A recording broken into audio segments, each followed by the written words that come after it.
Nigeria, by extension, Africa, battles a growing youthful population, and with little or no meaningful engagement, leaves a ticking time bomb on our hands. We are a blessed continent with great wealth, both in people and material. Our focus on ways remains driving conversations that affects us all. Topics in the news, social concerns, politics, leadership, governance, empowerment, resource management, conflict management, finance, SME sustainability, technological innovation, food security, health, education, brain drain, our well-being, citizenship, and much more. Our goal is to continuously drive these conversations, keep them burning at the table to effect a positive change, both for our nation and continent.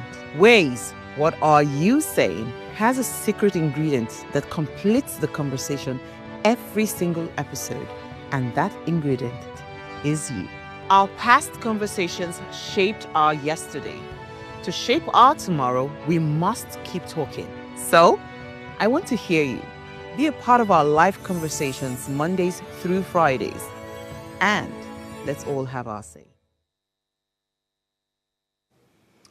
The Rivers crisis and the recent declaration of a state of emergency in Rivers State by President Bola Ahmed Tinubu has been met with criticism from different quarters, from the National or Nigerian Bar Association to the former governors of Rivers State, even to the PDP, right? Different quarters, including the People's Democratic Party's Governors Forum, who expressed grave concern and utter misgiving over the suspension of the democratic rule in the state.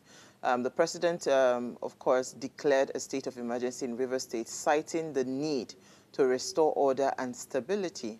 However, PDP Governors Forum have accused the president of overstepping his constitutional powers and undermining democratic institutions. At the heart of the crisis is the question of whether President Tinubu has made a mistake by declaring a state of emergency. That's the conversation, because critics have argued that this move is an attack on democracy and an attack to consolidate power, while supporters claim that it is necessary to address security challenges facing the state. So as the situation continues to unfold, it remains to be seen whether President Tinubu's decision will be deemed a mistake or a necessary measure to restore stability to Rivers State and the people. It's another beautiful episode on your favorite primetime show, Ways, and my name remains Osayua Mesale.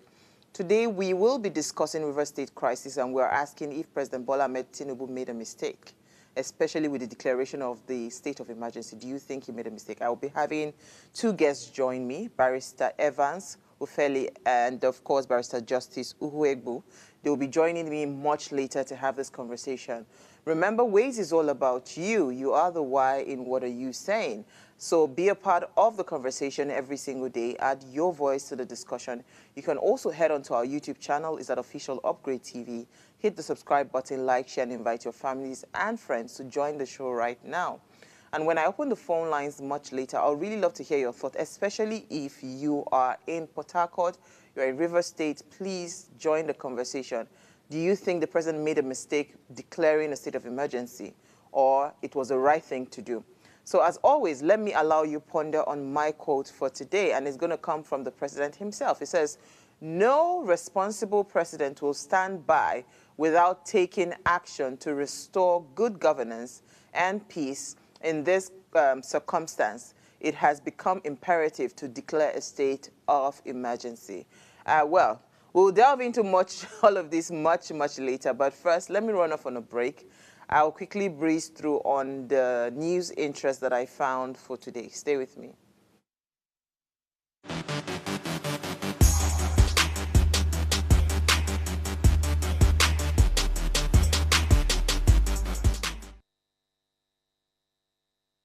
Okay, so I will just touch on a little of the news interest. I mean, they're all really literally tied to the conversation for today. Governor Simlaye Fubara said that he followed constitution, right, to the latter. He did not, as far as he's concerned, he did not breach the Constitution. He said that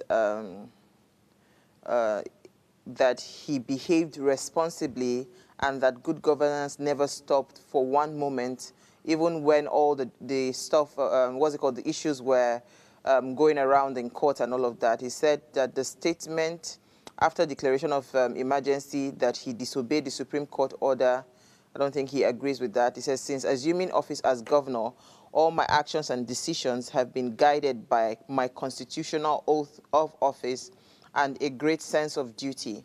So he said, we prioritize the protection of lives and properties and ensured the continuous progress of our dear state.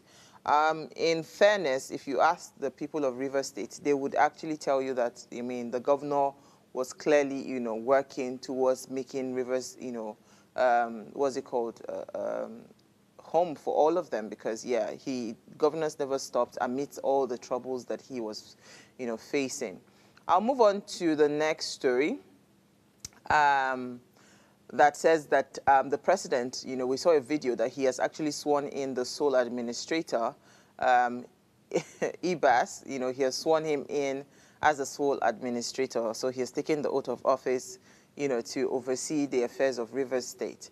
All of this, as I said, is just all unfolding. So I'm happy that we're discussing Rivers State today. So hopefully, if time permits, my guest and I will be able to break it down. Then the Attorney General of the Federation also came out, Lateef Fagbemi, to back the suspension of Fubara. I don't know if we have that video, just a short clip. So, okay, so let's listen in, just a little, then I'll come back. Situations. The second one is about, removing the governor, removing the deputy governor. You see, you decide each case on its own peculiar facts and circumstances. Who are the people involved? Who are the parties involved in this saga? They are the governor, members of the House of Assembly. So who else should have been affected? I've heard this funny argument. I'm sorry for saying it is funny because it doesn't make any sense to me. That the president should have just gone there to secure the pipelines and then come back. When some people are there encouraging vandals to come in. The action of the president is what happened is the effect of a fundamental cause, and you cannot be treating the cause, the effect, in order to cure the cause. What was the cause? The governor and members of the House of Assembly. So you don't try to. You have to behave responsibly, and you must have the guts. If it happens again, I will encourage Mr. President to do the same, maybe this time with even greater vigor and vitality. So the question of separating or treating or giving preferential treatment to anybody does not arise. You give preferential treatment to anybody, you are giving preferential treatment to hooliganism. Just call a spade a spade. This is where I believe that we should put up our patriotism cap. It shouldn't be about individuals. Hey, let us call a spade a spade. I'll leave this conversation. As I said, today we have lawyers in the house, right, to be able to dissect some of these things, because Nigerian Bar Association came out to talk about, how the actions of the president depicts that he is, will I call it circumventing the rule of law, blah, blah, blah, is going against the Constitution. And now this is the Attorney General of the Federation that is backing the president's action. So, in fact, there's a lot of confusion. And this is why when people come out with the argument that our judiciary is compromised in Nigeria, you then kind of want to tend to believe that narrative, not because maybe it's true, not because it's true, but just because of certain kinds of actions and, red flags that you see, especially when it comes to issues around, obeying the rule of law and respecting the Constitution and all of those things that, that would be indicators, that we are actually, we have respect for what's it called? laws in this country. So I'll take a break now. When I come back from that break, I have two guests with me to discuss this conversation. Stay with me. I'll be right back.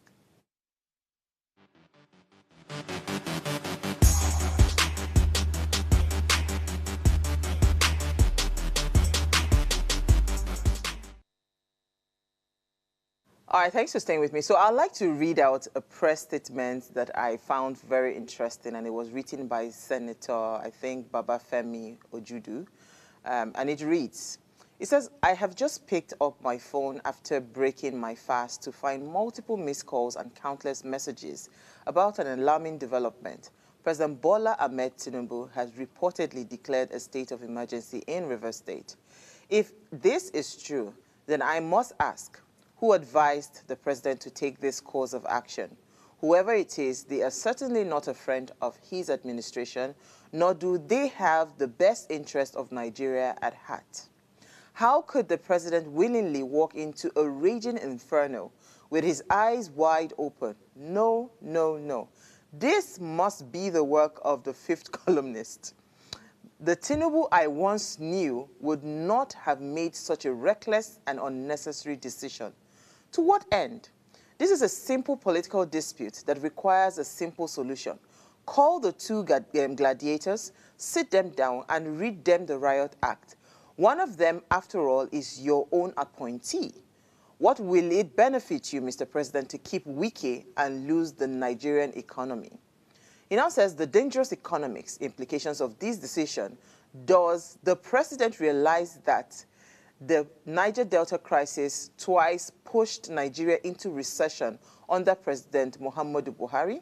Has he been informed that at one point Nigeria's oil production collapsed to below 400,000 barrels per day, down from 2.5 million barrels per day? The catastrophic drop in production was a direct result of political mismanagement and conflict in the region. It took years of painstaking efforts and immense risk to stabilize the region, stop the sabotage of oil infrastructure, and restore some level of production. I should know, I was part of the difficult and excruciating process. This decision threatens to undo all that progress. If the situation escalates, we risk another shutdown of vital oil production facilities. We risk renewed pipeline sabotage, illegal oil bunkering, and militant activities. We risk another economic nosedive at a time where Nigeria can least afford it. The global oil market is unforgiving. Investors do not wait for eternal politics conflict to be resolved. They simply take their capital elsewhere. Mr. President, this is not just about Rivers State. This is about Nigeria's economic survival. And what about the soldiers fighting to keep Nigeria safe? While we waste energy escalating political battles in Rivers State, thousands of Nigerian soldiers are still fighting for their lives and the nation's survival against insurgents, bandits, and kidnappers in Northeast, Northwest, and North Central. These are real emergencies. These are the crises that demand decisive leadership. The men and women of our armed forces are stretched thin, battling terrorist and criminal networks daily. They do not need yet another crisis to divert resources and attention. Nigeria cannot afford to be fighting on multiple fronts, politically, economically, militarily. Mr. President, do not open a new war in Rivers State while real wars are still raging elsewhere.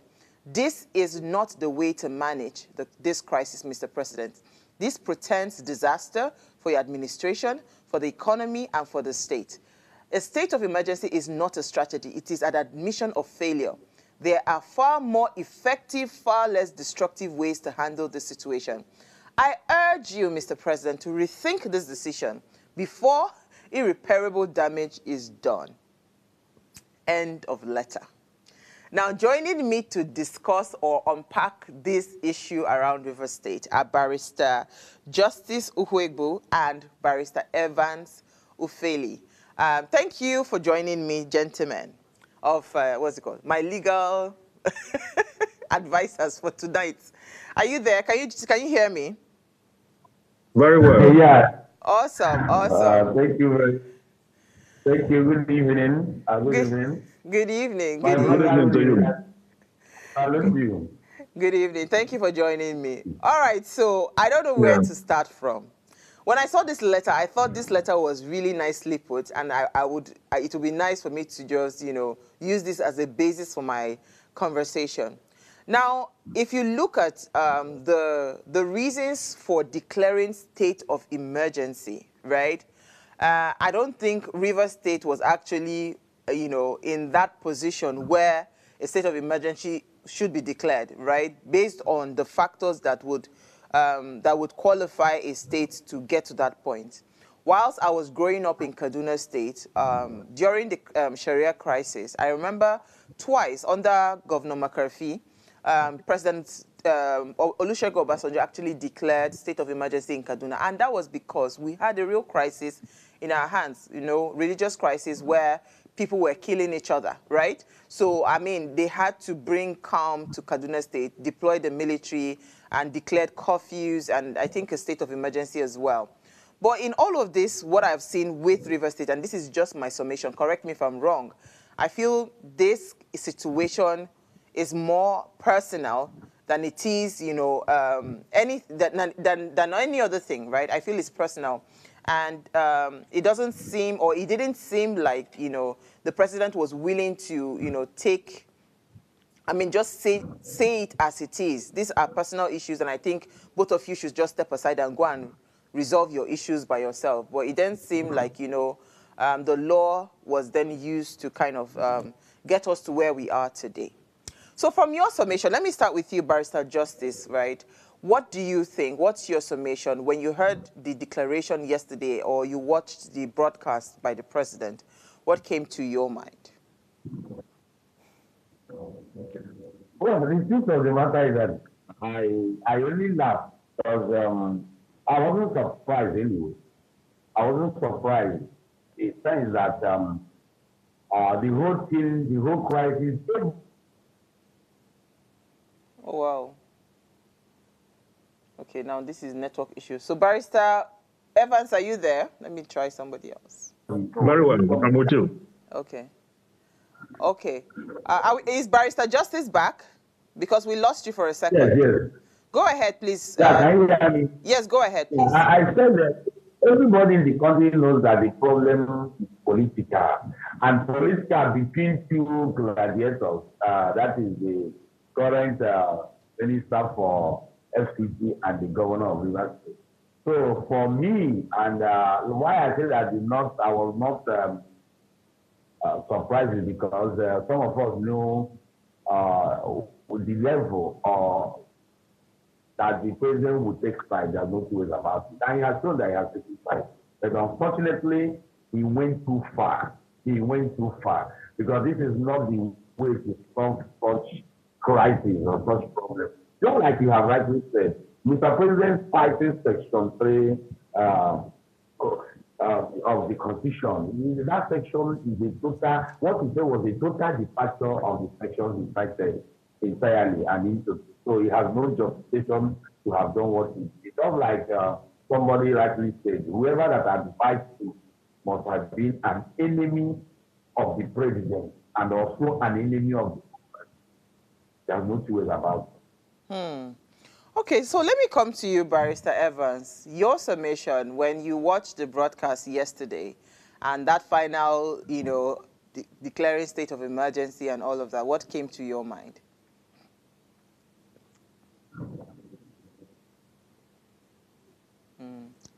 Are you muted? Okay, can you unmute yourself? If you're talking, we can hear you. Can you hear me? Yes, I can hear you now. Go ahead, please. Yeah, I found it rather disconcerting when the president made that declaration of a state of emergency, because a state of emergency is only declared under certain conditions. One, if there is a clear and present danger, the country or a part of it thereof has sloped into crisis, political or otherwise, or there is an outbreak of pestilence, epidemic, disease or war, okay? It's on the basis of that the country is at the verge of a dangerous destruction. that the president is supposed to make a declaration of a state of emergency under Section 305 of the 1999 Constitution, as amended. Now, in the case under reference, the reason they are giving us that they were blowing up pipelines, okay, and therefore the condition was ripe enough for a state of emergency. Assuming but not considering that the situation was ripe enough for a state of emergency, okay, a declaration of a state of emergency, the president is empowered to do so under the law. But at no point under our laws is the president empowered, okay, to suspend a governor, a deputy governor, and a state house of assembly. It's not done. That section 305 that the president cited did not give the president that power. So the president arrogated it to himself by doing that. And when people are voted into office, their people donate their allegiance to them. And then they have a mandate. And if you look at the Constitution have a prescribed manner under which a governor can be removed from office. Section 188 talks about impeachment. The State House of Assembly, there's a provision of law, okay, in the Constitution that talk about how a State House of Assembly can be dissolved, okay, or how a member thereof can be recalled, okay, which is Section 110 of the Constitution. So we have these provisions. Now, the president came and introduced this funny into our law by making that declaration. And in doing that, okay, he made a proclamation, reduced him into writing into an official gazette, which is the law, and then transmits him to the National Assembly. The National Assembly under the law have 2 days really to determine if they are sitting, 10 days when they are not sitting, to give their concurrence. As we speak now, the sole administrator have been sworn in without the National Assembly's concurrence. Assembly. Thank you. Go ahead. Yes. So that is further damage. Then when you go further, you will keep making mistakes and mistakes because the foundation is already bad. And once the foundation is bad that way, there's no way to... The president actually made a complete mistake. And the mistake is unfortunate because the Attorney General of the Federation, who is supposed to guide the president aright, who is supposed to be the chief legal officer of the state, okay, is politically compromised. He's suffering from what I call political distortion. You understand? So he now have taken a step to, call a press conference to defend indefensible. He's now reading into the law what is not there. The express mention of one thing exclude the other. That's what we're taught in the law school. You cannot read into the law what is not there.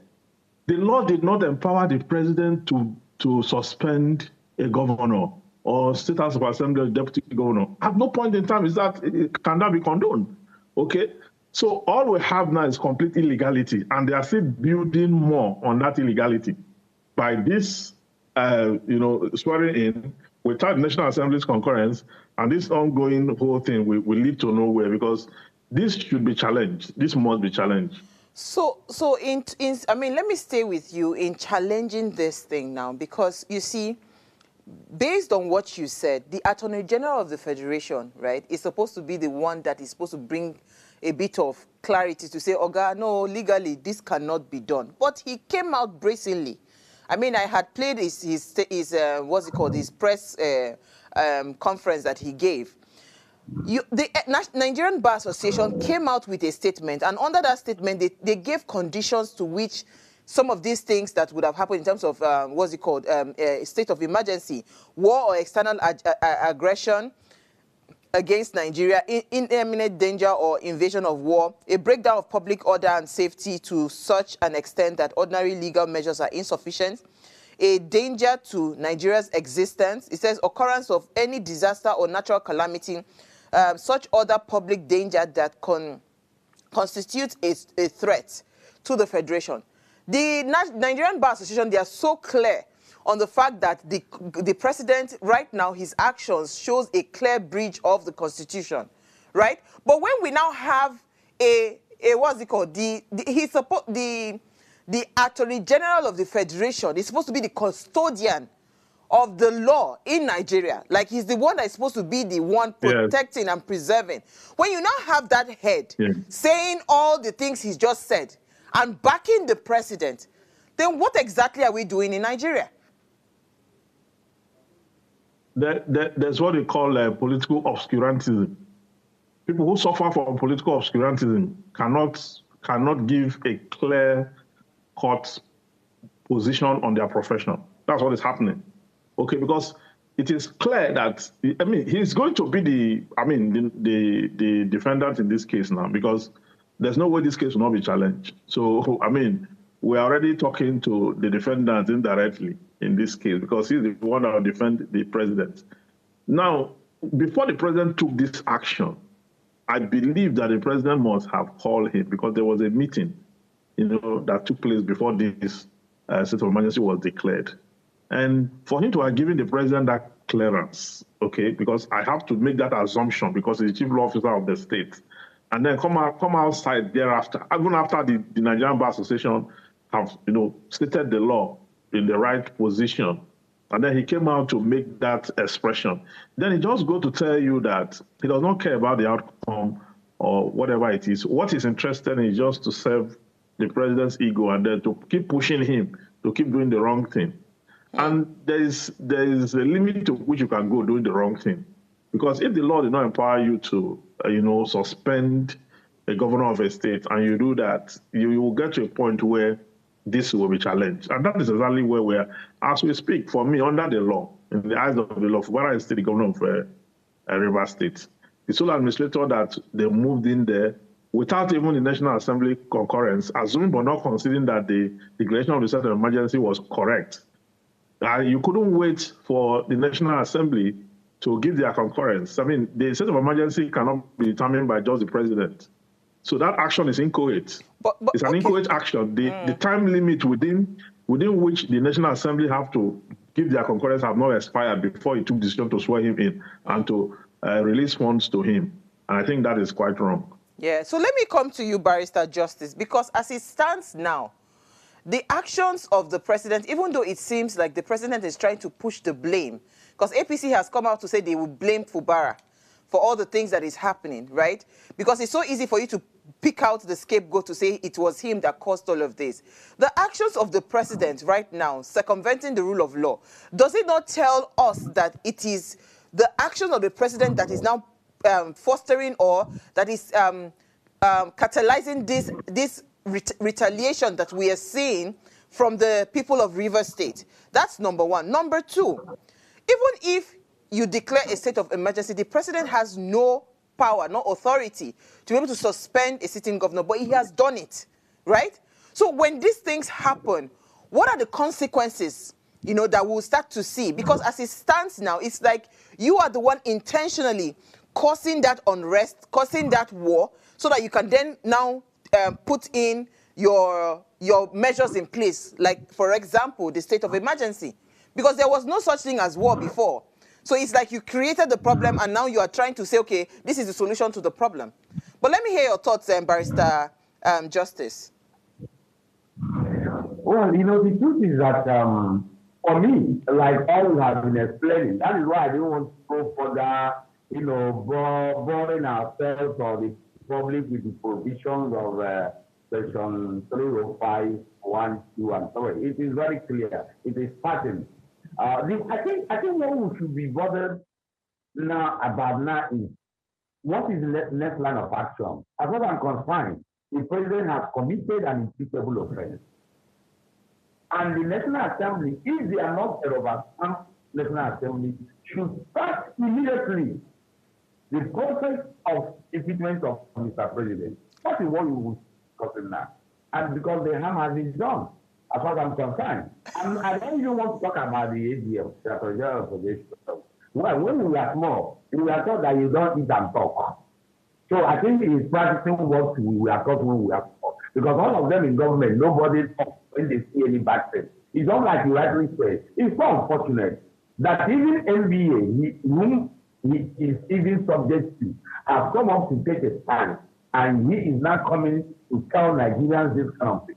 It's so unfortunate that this whole thing is our constituency, which is the legal profession initially that is somehow causing some of the major problems we're having in this country. Let me listen to ourselves. He's trying to protect his job. Well, no problem, but that's the truth. We must ourselves the truth now. It's I keep on telling Nigeria that what the major problem we have in this country is lack of sincerity of purpose. For example, people are even calling on the, I would like call himself acclaimed or president acclaimed Mr. Administrator. He didn't reject that offer. If I'm in his position, I will just and take a vote step and put my name and write my name in gold. Because the whole thing was a total abuse of power. Abuse of power. I wouldn't want to, I don't want to, I thought I don't know any other word to qualify it. It's so unfortunate that this thing can be happening in a democratic dispensation. I have said this severally, but there's no practicing democracy. But I tell you practice democracy. You see, I don't want to, there are certain things we don't want to say, but it's so unfortunate. Some of us are so angry. What are you teaching our children? What are you teaching people in the university? What are you teaching our scholars and all the rest? Who are we teaching to? When the Western world comes on under developed nations, we play. But only to show that it is true. Okay. Just like my rightly said, the nation assembly has not even done anything. And you are going to swear in. You be swearing in Abuja. Let them go to Western and be swearing in now. And you are supposed to. In fact, that part just took me off because normally, if you want to swear in somebody, is it not in the States? From Abuja or what? No, that's crazy. I think most of them are getting crazy. Okay, you know what? Let's go on a very short break. Let's go on a very short break. I need you to calm down a little bit because you said something that I want to come back, to ask Barrister Elvis about that the president has committed an impeachable offense. Right? That's what you said. We'll take a break. We'll be right back. We'll also open our phone lines.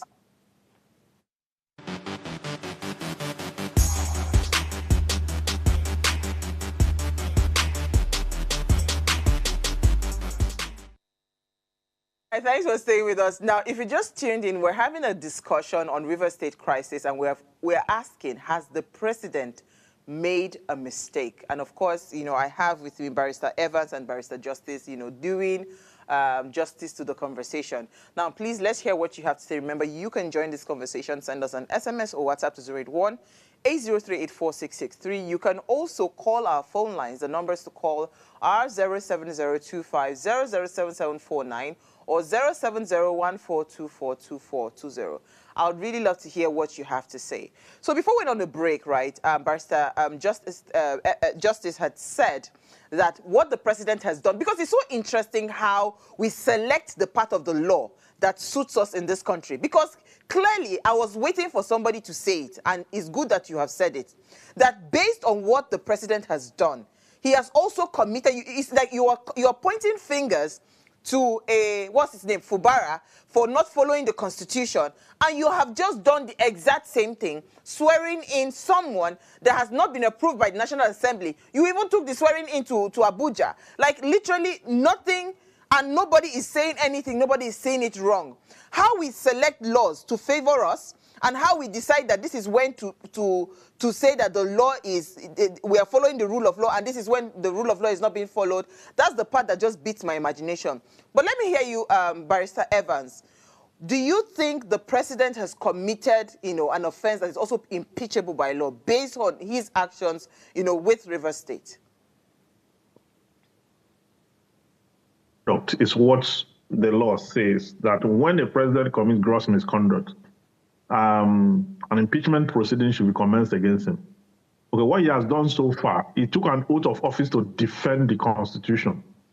But what he did yesterday is that he desecrated Section 305 of the 1999 Constitution, which is gross misconduct.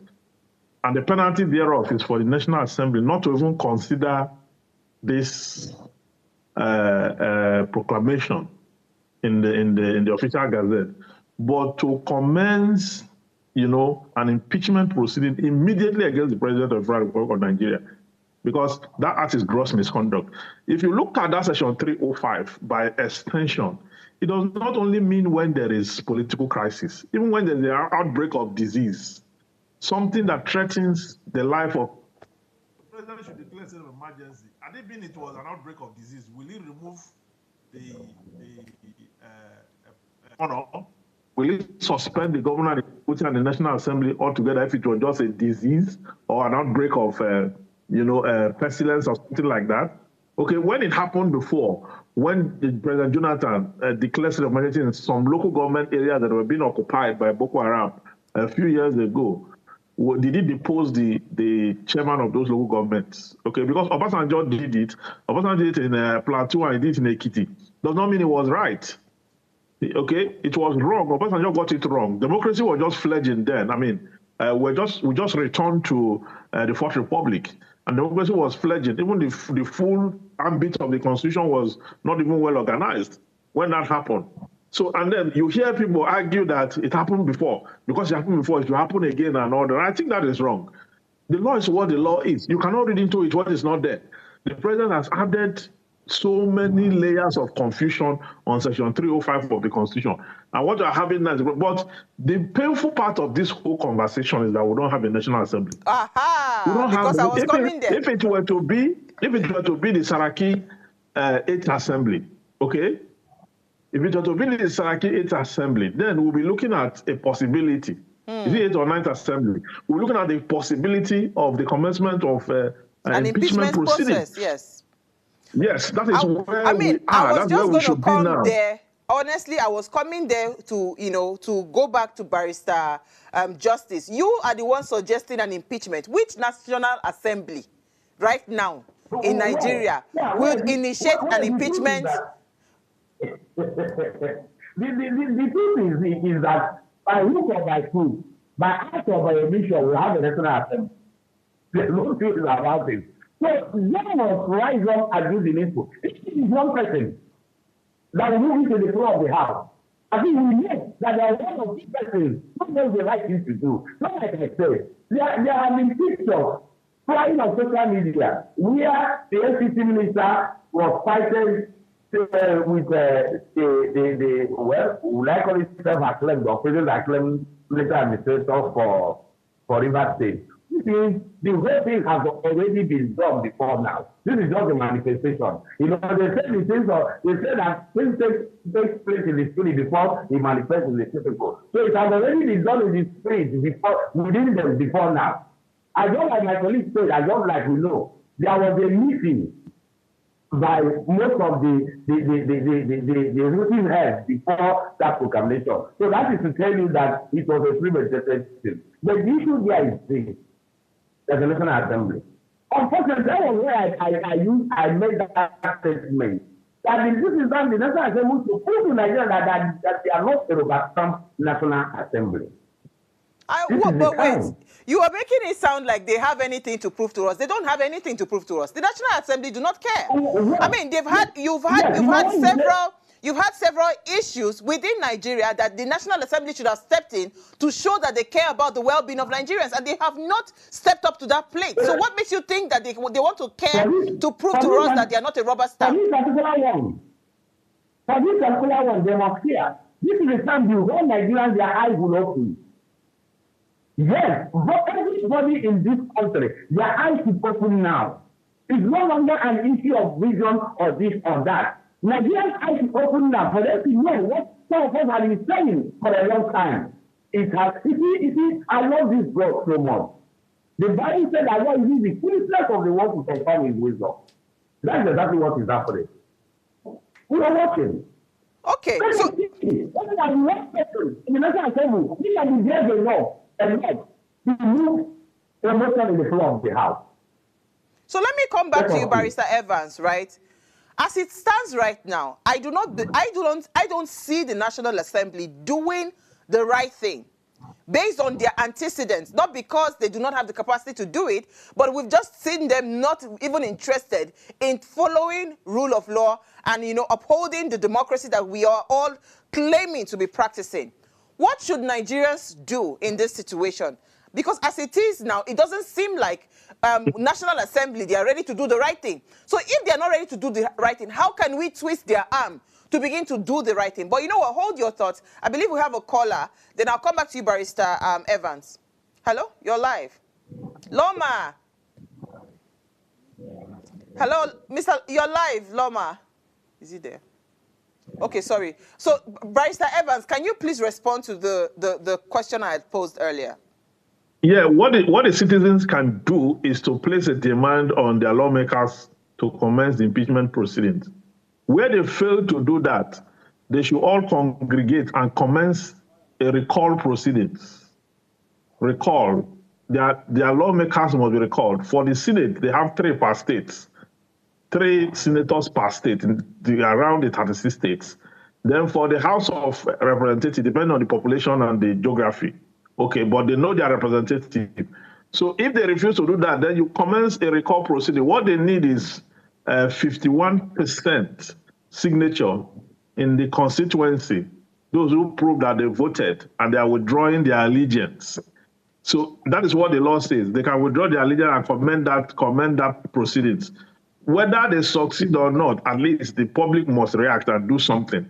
Because if you see the bias even in the proclamation, you see where the president was accusing Fubara in the proclamation for demolishing the State House of Assembly, for acting this way, acting that way, for ensuring that there's no legislator at the state level. Okay? He did not make any expression as to Wike's brigandage and his instigation of violence using the 27 lawmakers who defected from the political party. He didn't make any mention of them. Okay, that is to tell you that it was one-sided, extremely one-sided, absolutely, and this was planned. Okay, you know what? Let me take Loma. Yes. Loma, sorry, you're live. I hear you're on hold. Go ahead, please. Did we lose him again? Apologies. Okay, yeah, because I mean that's clearly what for me when I watched that press release or the statement that the president made yesterday, it didn't seem like he understood that he is supposed to be a neutral body in all of this, right? He seemed like he was just speaking to a particular side, throwing the blame at a particular side, not caring what the other party played, the role the other party played in the situation. But I think we have another caller. Yeah. Good evening. Loma, you're live. Good evening, Sister Wa. Hi, good evening. Go ahead, please. This is Loma from Abia State, Nigeria. Thank you for calling. I want to let us know. To me, the president has not made any mistake. Though I'm not a lawyer, but for me, there is no man who will sit down and see part of his house burning, and you will keep quiet. It is not done anywhere. See, Fubara allowed himself to be played into the gallery. They decided to set a trap for Fubara, and he fell into that trap. Now, we are talking about impeaching the president and not impeaching the president. Whereas, oh wow. Okay, we lost the call. Okay, see what we are faced with. Who is going to respond first? Well, you see, my people, this is one of the major problems we have in. You see, when some people are hero worshippers, I'm not missing words to say it. And again, when we play more party politics than playing the role of, a citizen of Nigeria. For example, as a minister appointed, you are a minister of the Federal Republic of Nigeria. You are not a minister of the president or a minister of anywhere. You are in the Senate, you are in the National Assembly, you are a senator of the Federal Republic of Nigeria. So it is a duty on you to uphold the integrity of the country and the oath you swore. But unfortunately, these are some of the things we get. One, you see, no, I don't blame some people because at times, the ignorance of the law is not an excuse. But some people, when you sit them down and explain to them, they may understand. Some people are seeing it as political, as usual. It's the normal policies they play. That is why you see some of these comments. But not talking about The problem is one precedent has been set up. The issue and what this can cause a fix. Oh, wow. Barrister Evans, do you want to come in there, please? This is interesting. Democracy. Nigeria practices a constitutional democracy. So this is not, it's not a case where you come and say, Bubara was there, as Bubara allowed himself to be used this and use that, he did it. That's not what the issue is. Nigeria practices a constitutional democracy. Constitutional democracy means that at every point in time, there are principles of law that should apply wherever decisions are taken, okay? So there's legislations, and once you have laws, you must go by those laws. Otherwise, there's no point having laws, okay? If the law says that you could declare a state of emergency, you have the power to do so. So do it. Use your power to declare a state of emergency. But do not go overboard. Do not go and add to the law what is not there. Because suspending, and no man have the power to suspend a man that is democratically elected. That's the word. People donate, yes. Because people it was the people's thumb that put him there. Yes. So we be you cannot pull, you can't pull him out. Let me take Loma. I think he's back. Loma, you're live. Go ahead, please. Yeah, my sister, that's what I was saying. Look at the element. We are not even talking about that. Very soon, petroleum pumpers will skyrocket again. This is as a result of people just power that is transient, power that you only gain it because we are breathing. We only get power because we are still alive. If there is no more life, then there is no more power. Now, look at what those boys are doing now. Before you know it, those bad boys will start grooming themselves, start destroying properties and Nigerian property. It's quite unfortunate.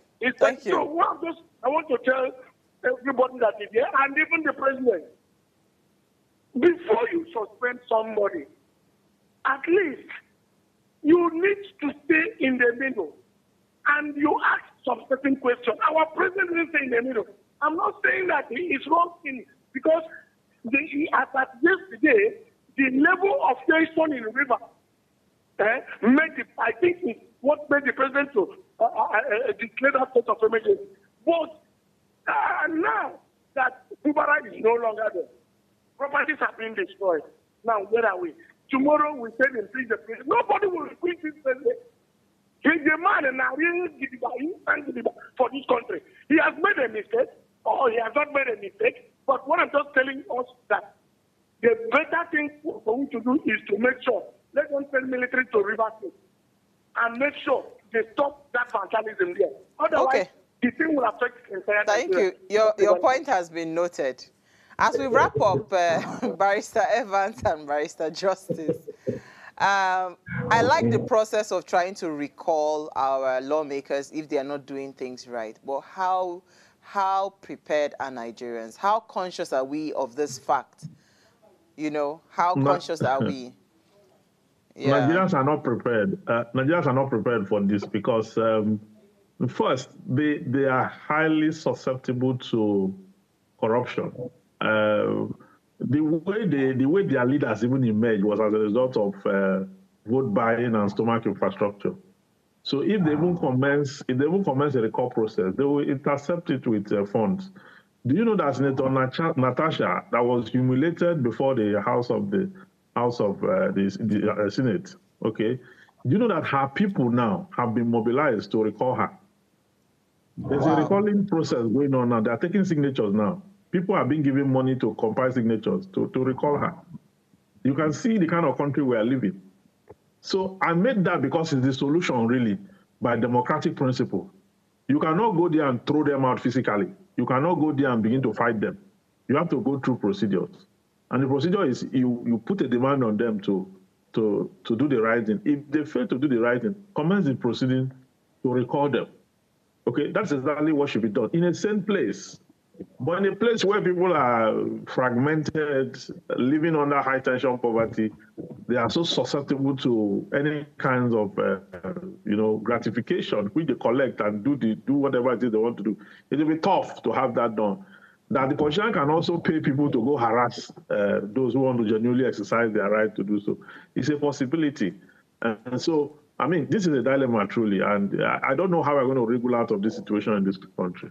Ah, Barrister has left me hanging. Let me come to you, Barrister Justice.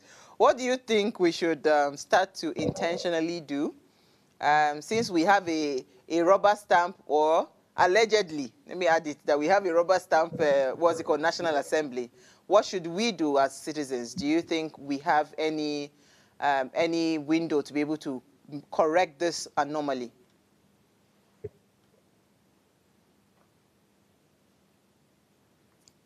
Oh, Barrister Justice, did we lose you? I can hear you again. Okay. Okay, I don't know what else to say.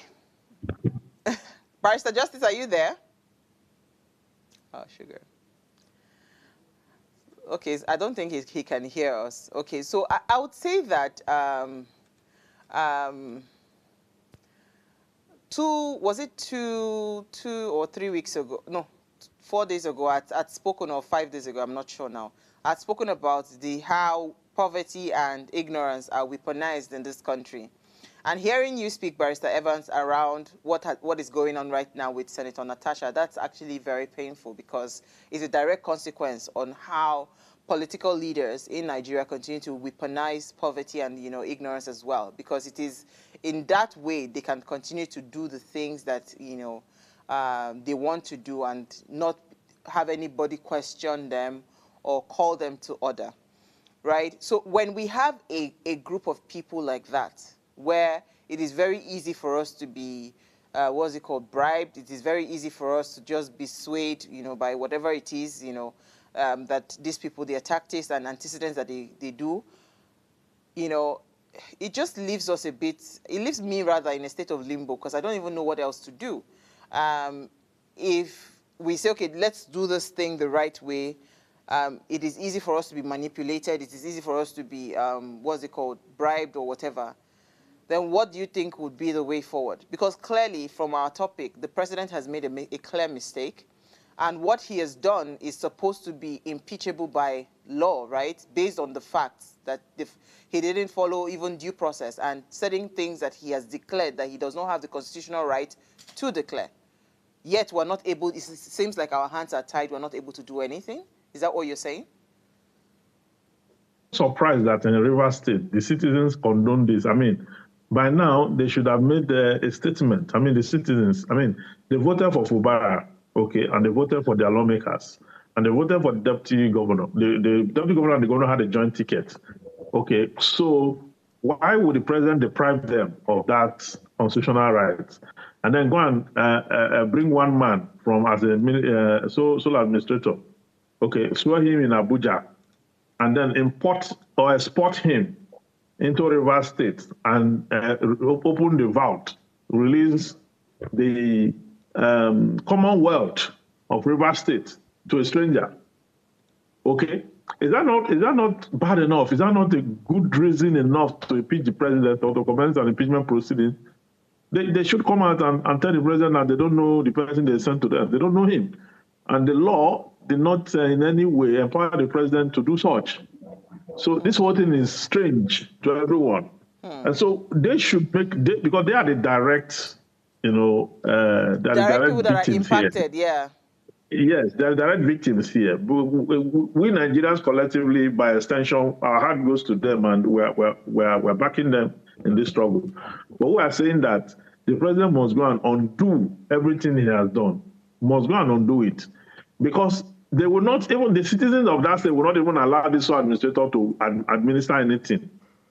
It's not going to administer anything.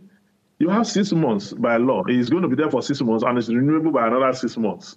Okay? But the people did not vote. So under what mandate is he going to administer the state? Under what mandate? And then it's going to be answerable to Abuja, because they say he cannot make laws. He can only make regulations that will be rectified by FEC. Yes. Federal Executive Council.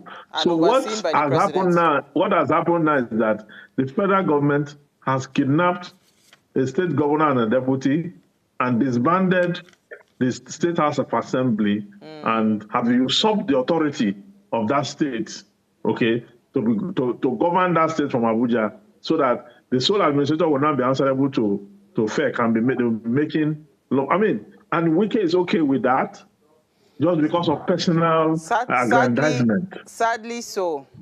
But thank you so much for your time. I think this is an unfolding conversation. I would really love to have both of you back, to be able to talk more on this. Let's just give it a few days and see how Rivers people would really, whether they would fold their arms to watch it or they would try to start to call for the right thing to be done. But thank you so much for your time, my barristers, this evening. All right, so when leadership starts resembling imperialship, where power is concentrated, opposition is suppressed, and leaders act above the law, it signals a serious democratic backslide. Instead of leaders being servants of the people, they become rulers over the people, prioritizing personal or elite interest over national progress. Haba, that's from Rafael Zaria. Thank you so much, Rafael, for your comments. Please remember you can, of course, join the conversation. Follow us across all our social media handles.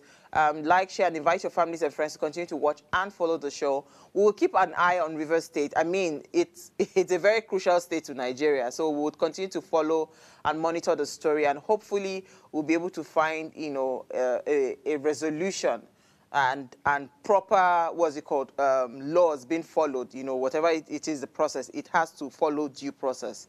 All right, if you missed today's quote from our president, here it is again. It says, no responsible president will stand by without taking action to restore good governance and peace. In this circumstance, it has become imperative to declare a state of emergency. And that was from President Bola Ahmed Tinubu. I'll see you guys tomorrow at 8 p.m. Enjoy the rest of your evening.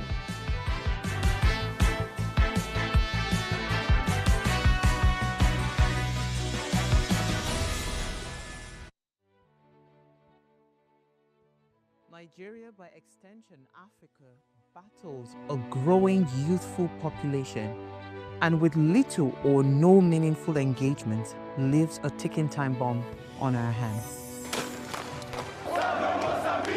We are a blessed continent with great wealth, both in people and material. Our focus on ways remains driving conversations that affects us all. Topics in the news, social concerns, politics, leadership, governance, empowerment, resource management, conflict management, finance, SME sustainability, technological innovation, food security, health, education, brain drain, our well-being, citizenship, and much more. Our goal is to continuously drive these conversations, keep them burning at the table to effect a positive change both for our nation and continent. Ways, what are you saying, has a secret ingredient that completes the conversation every single episode, and that ingredient is you. Our past conversations shaped our yesterday. To shape our tomorrow, we must keep talking. So, I want to hear you. Be a part of our live conversations Mondays through Fridays. And let's all have our say.